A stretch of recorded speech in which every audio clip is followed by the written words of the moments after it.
Moussabey. Il s'agit entre partis politiques et les ministères de l'Intérieur d'échanger sur le processus électoral du pays, revoir le code et les fichiers électoraux. Au menu, 5 points ont été inscrits à l'ordre du jour, mais au final, ces acteurs en ont retenu 12. Nous avions justement pour lancer le débat fait un certain nombre de propositions, 5 au total. Donc il y a 7 qui sont ajoutés, ça fait 12 points sur lesquels donc, la partie politique sera amenée à discuter dans les prochains jours. Le mode donc, de désignation, je l'ai rappelé, c'est celui qui a été toujours utilisé comme en 2014. Pour ce qui est de la fusion de la carte d'identité et celle d'électeur, les impressions ont divergé entre politiques. Certains sont d'accord sur le principe. J'ai entendu le ministre Abdoulaye Daouda Diallo proposer que la carte nationale d'identité soit aussi la carte d'électeur. Nous sommes d'accord. En tout cas, nous, notre parti est entièrement d'accord sur cette proposition parce que, bon, elle permet de régler énormément de problèmes. D'autres, par contre, se gardent le droit de réserve, pensant qu'il faut se concentrer sur l'audit complet du fichier électoral. En tant que membre de l'opposition, moi, je prends par des pincettes cette proposition du ministre de l'Intérieur. Tout comme je marque toutes mes réserves en ce qui concerne ces fameux députés des Sénégalais de l'extérieur. L'audit du fichier est inscrit à l'ordre du jour. On va effectivement auditer le fichier pour l'assainir, pour enlever ce que l'on appelle effectivement ce stockement. Et c'est pour une plus grande transparence effectivement en cas d'élection au Sénégal. Des propositions ont également émané des partis politiques. On peut proposer à ce qu'on nomme donc un ministre par exemple des élections comme on l'a vu donc dans le passé, et ce ministre-là il pourra être même donc élu au niveau donc de la société civile, pourquoi pas, et qui sera sous tutelle donc du ministère de l'Intérieur. Car Lénine demande que l'on s'investisse pour un taux zéro d'achat des consciences. Au total, 100 représentants de partis politiques ont pris la parole pour exprimer leurs impressions relatives aux points retenus. Avec quelques suggestions et contributions, ces points se verront augmentés à 12 et soumis aux partis politiques pour validation. Toujours dans ce cadre, selon le ministre de l'Intérieur, le Sénégal est aujourd'hui doté d'un système électoral performant. Dès lors, la question d'organisation de scrutin ne doit en aucun cas poser problème. Je vous propose de suivre les réactions des politiques au micro d'El Hadj Moussabey. Il n'est non plus apte à organiser une élection parce que à la dernière consultation, on a vu les manquements graves au niveau de la diaspora déjà, avec le passage de 613 bureaux de vote à 1213 bureaux de vote, ce qui est inexplicable. Ce qui veut dire qu'il y a des bureaux fictifs. Même le pourcentage du nombre d'habitants par rapport au nombre d'inscrits dans certaines communes, on a vu que nous en sommes à 158%. Ils ont inscrit plus de personnes que de nombre d'habitants. Je me limiterai à me battre au niveau des inscriptions, au niveau des bureaux de vote, au niveau des centres de vote, au niveau des centres de dépouillement départementaux pour que personne ne puisse voler éventuellement mes suffrages. La démocratie sénégalaise ne peut pas reculer. Moi, je suis contre toute structure d'exception. Que ça s'appelle Commission électorale nationale indépendante ou Commission électorale, je ne sais pas quoi. Je suis pour qu'on tende vers l'Europe, qu'on tende vers la France, où c'est l'administration à travers ses préfets et gouverneurs qui organisent les élections. En matière d'élections, les élections que le ministre a organisées, ce sont des élections transparentes et fiables. Je crois que c'est un slogan politique que de revendiquer le départ du ministre. Et je l'ai dit tout à l'heure, vous savez que les élections au Sénégal reposent sur un principe transparent. C'est l'État qui organise les élections et c'est une autorité indépendante qui contrôle les élections. L'opposition ne peut pas remettre en cause le ministre de l'Intérieur et en même temps accepter que le ministre de l'Intérieur modère ces discussions. Il y a déjà là un problème essentiel. Et là, c'est le président de la République qui est interpellé.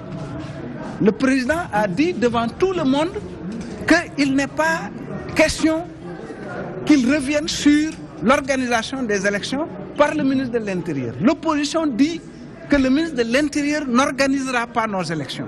Ça, il y a déjà un problème essentiel. Il n'est pas possible aujourd'hui d'organiser des élections en essayant de frauder. Ça n'est pas possible parce que le système est suffisamment encadré qu'on ne peut pas s'autoriser quand même des débordements possibles. Et je l'ai dit aussi, ce n'est pas à partir de suspicions ou à partir de Matondi ou à partir de j'ai ouï dire.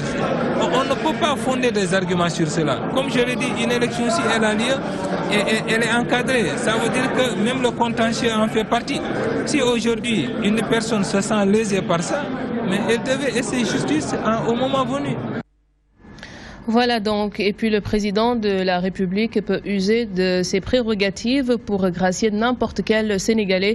C'est la conviction du Parti socialiste sur l'éventuelle libération de Karim Wade. Selon son porte-parole, le PS ne peut s'offusquer d'aucune loi ou règlement. Ibrahim Fall. Le Parti socialiste donne carte blanche au président de la République Macky Sall sur la question de la grâce présidentielle.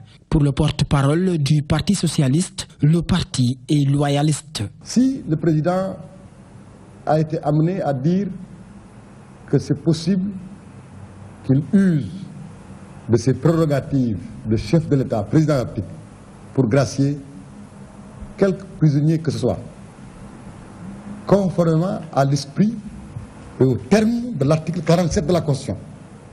Mais c'est son droit. On ne peut pas comprendre que dans un pays, dans un état de droit, on s'en offusque. Et je veux ajouter ceci.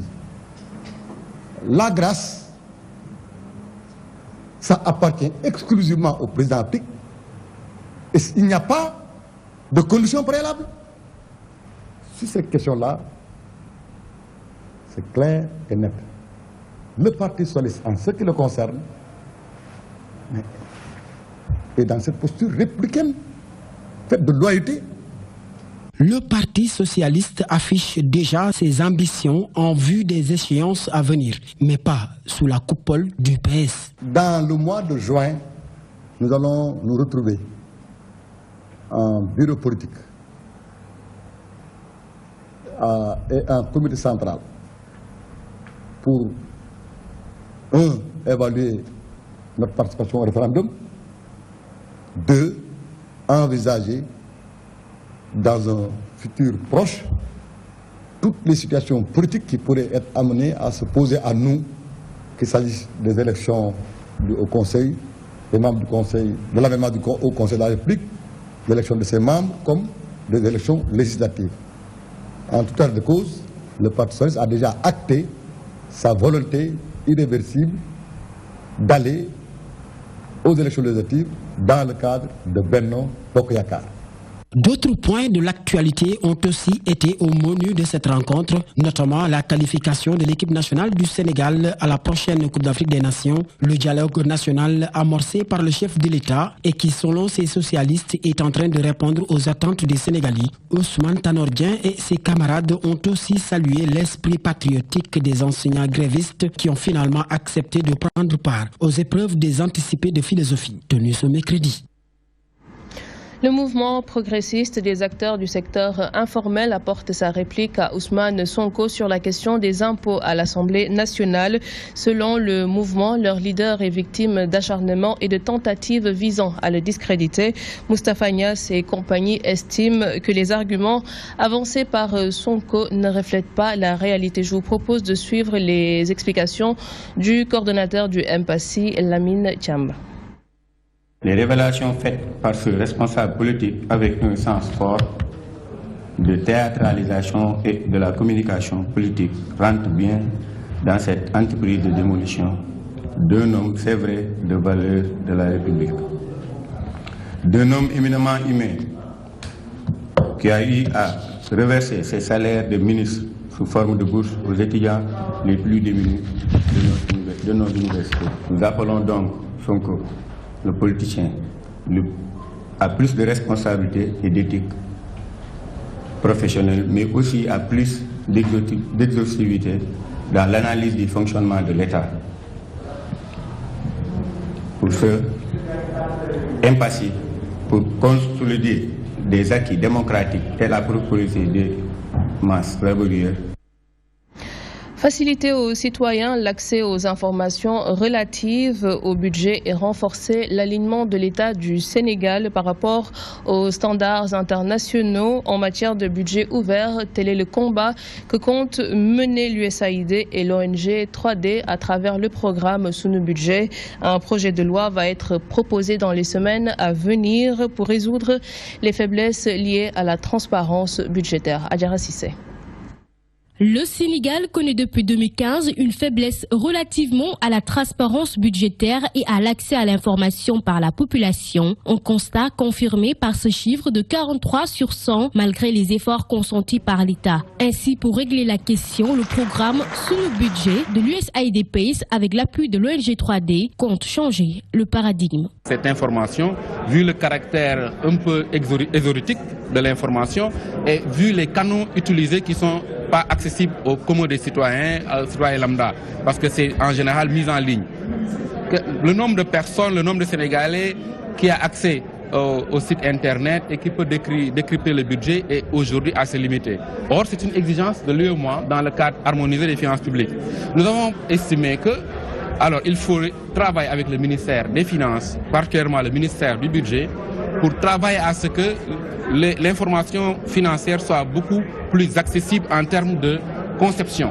Une stratégie de communication sera mise en place par le programme afin d'atteindre la cible. Selon les acteurs, elle aidera les Sénégalais à mieux s'imprégner de la question, comme le veut l'UEMOA. La stratégie de communication, par exemple, dans ce projet-là, il est établi toute une série de communications de masse avec des activités de sensibilisation, des activités de travail avec les médias, mais également des sessions d'information du grand public sur les questions budgétaires.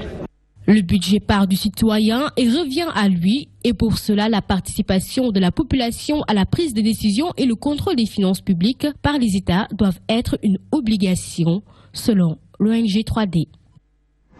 Réouverture des archives nationales du Sénégal après 19 mois de fermeture pour déménagement et réfection. La direction des archives nationales reprend son rôle de service public. Une cérémonie qui a eu lieu en marge de la célébration de la journée mondiale des archives aujourd'hui donc. Historiens, archivistes, professeurs, chercheurs et étudiants étaient tous au rendez-vous. Ababakar Sadir. Archives, harmonie et amitié, c'est le thème choisi en cette journée internationale des archives. La direction des archives nationales du Sénégal a profité de cette occasion pour officialiser sa réouverture après 19 mois de fermeture. Aujourd'hui, la direction vient de déménager au Central Park. Le choix du thème, c'est un thème qui nous a été suggéré par le Conseil international des archives et que nous avons retenu parce qu'il cadre parfaitement avec la situation que nous vivons actuellement et que nous vivons depuis le début du déménagement des archives nationales, que nous avons pu réussir en harmonie, dans l'amitié et la grande cordialité, dans un climat de convivialité avec les différents prestataires et corps de métier impliqués dans cette grande entreprise. Le secrétaire général du gouvernement venu présider la cérémonie est revenu sur l'importance de cette réouverture des archives nationales. Un travail remarquable a été fait pendant 2 ans. Ce n'était pas a priori évident. Il fallait transférer des centaines de milliers de documents ici, dans cet espace, de plus de 2500 linéaires où on peut placer des documents. Au début, ce n'était pas évident, c'était lourd. Il fallait conserver les archives, dépoussiérer tout, les réinstaller. Il faut savoir que les rayons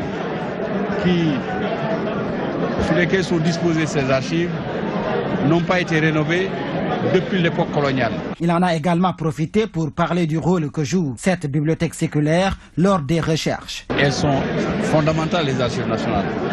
Les archives nationales, c'est la connaissance, c'est le savoir. Un chercheur qui a besoin d'exactitude dans ce qu'il dit, en particulier les historiens, mais également tous les autres scientifiques des sciences sociales ont besoin des archives, ont besoin de connaître notre passé pour mieux se positionner par rapport au futur. Et vous savez, les perspectives d'une nation se dessinent à partir de son présent mais également par une convocation systématique de son passé. Aujourd'hui, les archives nationales regroupent des documents vieux de plus de 150 ans, des mémoires pontants, des cartes postales de l'histoire et même les thèses des premiers intellectuels du pays. Cette production intellectuelle permet aujourd'hui aux jeunes chercheurs d'avoir des documents de base.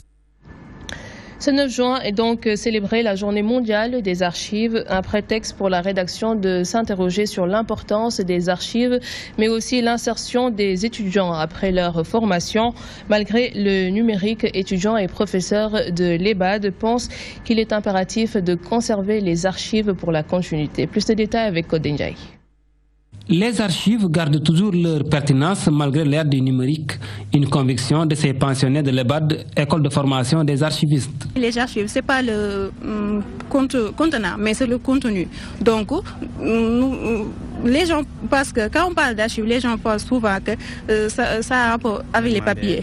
Mais nous devons aussi comprendre que les archives, c'est le contenu. Ce sentiment est aussi partagé en grande partie par leurs formateurs. Les gens font de la numérisation, mais la numérisation est extrêmement importante. Mais il ne suffit pas de numériser, parce que numériser des documents, c'est comme un fond physique qui est collecté sans être traité. Donc quand on numérise, on doit aussi traiter.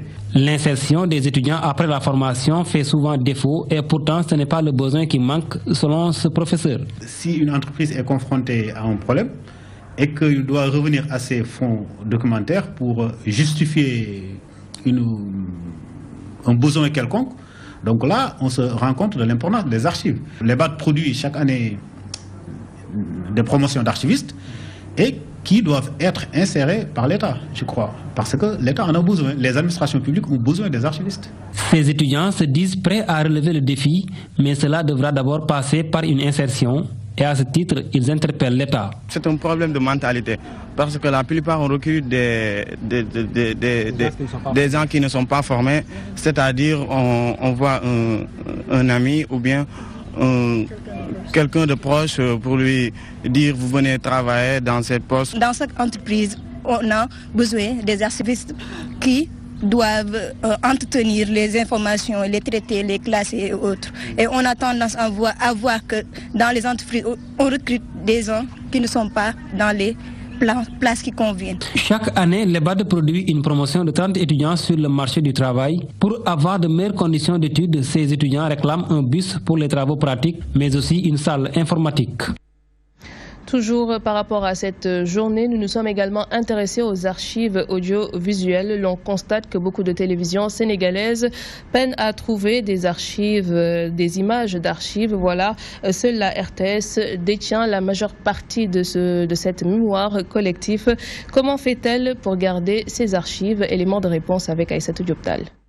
À la merci de la poussière, de la chaleur et de l'humidité, les archives audiovisuelles sont sérieusement menacées. Avec près de 125 000 heures d'œuvres archivées, télé et radio confondues, la RTS détient presque la totalité du patrimoine audiovisuel national. Nous avons un patrimoine qui non seulement concerne le Sénégal, mais concerne également le reste des autres pays anciennement colonie de l'Afrique occidentale française. Ça veut dire que nous partageons un patrimoine aujourd'hui, au plan sonore en tout cas, pour l'ensemble des anciennes colonies d'Afrique de l'Ouest. Il est arrivé maintes fois qu'on ait fait le reproche à la RTS de ne pas disposer d'archives sur telle ou telle personnalité. Par exemple, de Senghor, on nous a toujours dit les archives de Senghor. C'est vrai qu'on n'a pas tout sur Senghor, parce que anciennement la télévision, elle a aussi commencé à tourner sur film, avant de tourner carrément en vidéo.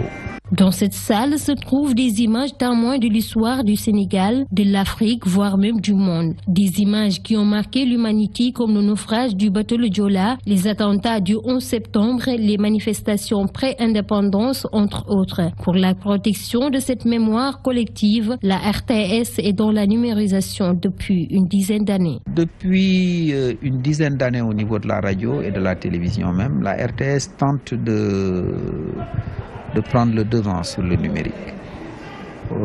C'est beaucoup plus simple au niveau sonore parce que ça prend moins d'espace et c'est beaucoup plus compliqué au niveau de la télévision. Mais il faut aussi, dans un premier temps, pouvoir disposer de machines de lecture de ces supports les transférer sur le numérique. Une fois qu'on les transfère sur le numérique, le problème est à moitié résolu. L'UNESCO a adopté la date du 27 octobre comme journée mondiale du patrimoine audiovisuel afin d'attirer l'attention de l'opinion sur les enjeux du combat. La télévision et la radio, deux entités qui peuvent nous faire revivre des moments vécus pendant des années et qui auront toujours une portée. Durant le ramadan, les fidèles musulmans consomment beaucoup de sucre et de dattes. Seulement cette année, ces produits se font très rares sur le marché. Le stock disponible est assez limité. Du côté des commerçants, on ne sait pas s'il y aura un bon approvisionnement d'ici la fin de ce mois béni. Fatou Bintou Diagne. C'est une pratique de rompre le jeûne avec des dattes. En cette période de Ramadan, ce fruit est devenu quasi introuvable. Au marché Castor, commerçants et clients le confirment. Par rapport aux années précédentes, il n'y a pas assez de dattes sur le marché. Il est bien approvisionné et les femmes qui les apportaient ne le font pratiquement plus car il y a beaucoup de pertes. Je suis venu pour préparer le mois, acheter quelques dattes et du sucre, mais les dattes sont en manque par rapport à l'année dernière. Il n'y a pas assez de dattes dans ce marché. Elles sont en déficit. Il existe plusieurs variétés de dattes qui proviennent pour la plupart d'Afrique du Nord. Il y a plusieurs variétés de dattes et c'est au client de faire son choix. Il y a des dattes sèches, mais nous avons l'autre variété. Les prix diffèrent selon, bien sûr, la qualité. 800, 900. Ça dépend. Il y a des variétés et la qualité diffère. Certaines proviennent de l'Arabie Saoudite, d'autres du Maroc, de la Tunisie, bref, des pays arabes. Autre denrée très prisée durant ce mois, le sucre. Il se fait rare. Beaucoup de commerçants ne vendent que celui importé et ils ont presque épuisé leur stock.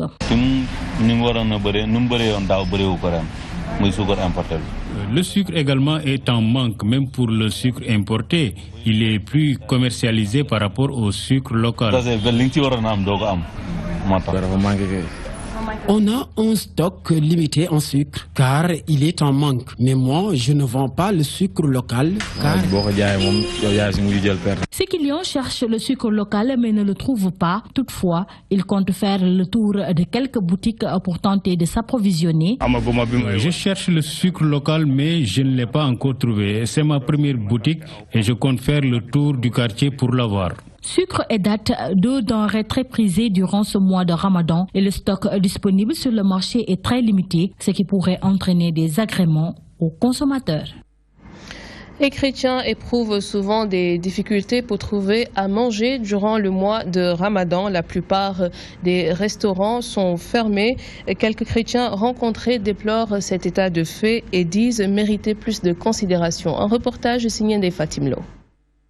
L'observation du jeûne par les musulmans a des contraintes chez une catégorie de la population, en l'occurrence les chrétiens, qui sont obligés de s'organiser pour manger. Moi, personnellement, je mange à la maison. Donc, bon, qu'il soit fermé ou pas, ça me fait rien. Les gens qui vont au travail, parfois ils restent comme ça. Ils ne trouvent pas à manger. Ou bien ils font sandwich de leur maison. Et quand ils se lèvent tôt, ils ne peuvent même pas faire sandwich. Le prix est bon. Parfois aussi, quand tu arrives, on te dit, bon, il n'y a pas de pain. Bon, tu achètes les biscuits, tu trouves les beignets et autres. C'est ce qu'on prend pour le petit déjeuner. Une situation que bon nombre d'entre eux déplorent. Ils estiment que même si le Sénégal est un pays majoritairement musulman, il faudrait penser aux autres. Quand ils sont en Ramadan, ils ferment tous les magasins, tous les restaurants, et ce qui n'est pas normal. Parce que vraiment, ce n'est pas que eux seuls seulement qui font le carême. Il faudrait un peu qu'ils pensent aux autres. Ce n'est pas du tout normal. Il y en a qui sont chrétiens, qui ne jeûnent pas, mais qui mangent. Normalement, s'ils font Ramadan, ils peuvent ne pas préparer tout, pour ne pas perdre, je comprends, mais au moins il faut qu'ils préparent pour les chrétiens qui vont au travail. Même le matin, moi, je me lève pour acheter le pain, c'est plus le bon pain. Il faut acheter le pain le soir et garder le matin pour chauffer ou bien pour manger comme ça. C'est pas normal. À l'université Cheikh Anta Diop, c'est le même calvaire pour les étudiants. Certains restaurants de ce haut lieu du savoir sont fermés. Quand on calcule, il y a des gens qui vendent juste à côté. Bon, c'est vers les coups de 13h. Avant tout cas, ils ferment tôt, avant 14h. Et donc, il faut aussi calculer l'heure pour pouvoir, si tu veux vraiment prendre ton déjeuner. s'ils préparent un tout petit pot pour vendre aussi à ceux qui seront là, comme on est en période de Ramadan. Mais par contre, les restos, il y a certains restos qui sont fermés à l'intérieur de l'université. Durant le mois de Ramadan, certaines activités tournent au ralenti dans Dakar et ses environs. De nombreux restaurants, gargotes, boulangeries, entre autres, sont fermés le matin. Des chrétiens déplorent cette situation et estiment que l'on devrait beaucoup plus tourner le regard vers eux.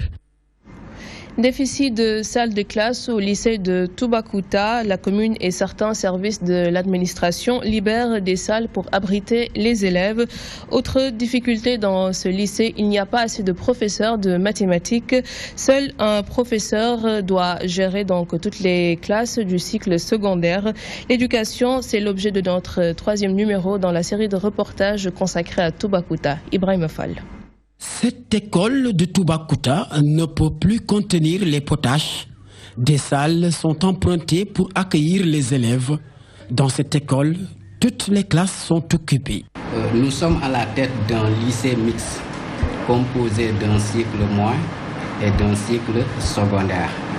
Pour le cycle moins, nous avons 2 6e, 3 5e, 3 4e et 2 3e. Pour le cycle secondaire, nous avons 4 secondes. Parmi ces 4 secondes, il y en a 3 secondes L et 1 seconde S. Ensuite, 4 premières, dont 3 premières L et 1 première S2, S1. Et enfin, nous avons 4 terminales, du moins, une terminale L', une terminale L2, une terminale S2 et une terminale S1. À l'instar de tous les établissements scolaires du Sénégal, celui de Toubacouta manque de professeurs de mathématiques. Le problème des professeurs se pose toujours parce que au cours de l'année, nous avons enregistré